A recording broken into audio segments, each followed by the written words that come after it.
Bakr Siddiq, the effort that he's made, subhanAllah, and the Hijrah, as well, subhanAllah. It just showed that without their efforts, and by Allah's will, Islam would have spread. It weren't due to them.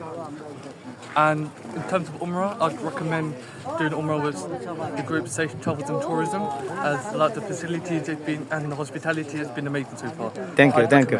Thank you যে পরিমাণ টাকাটা উনি আমাদের কাছ থেকে নিয়েছেন এবং যে সার্ভিস খাওয়া দাওয়া সহ সব কিছু একসাথে প্যাকেজে অন্তর্ভুক্ত করছেন, এটা আসলেই আমাদের জন্য অনেক এক্সপান হয়েছে। তো ইয়াং জেনারেশনের মধ্যে উনি যেভাবে কাজ করতেছেন, আশা করি ভবিষ্যতে উনি আরও বেটার সার্ভিস দিবেন, অনেক সুযোগ সুবিধা দিবেন এবং তার ব্যবসার উন্নতি কামনা করছি। আপনাদের সকলের সহযোগিতা ওনার জন্য চাই, দোয়াও চাই, যাতে তাদের প্রতিষ্ঠানটা আরও সমৃদ্ধি কামনা করি। আসসালামু আলাইকুম।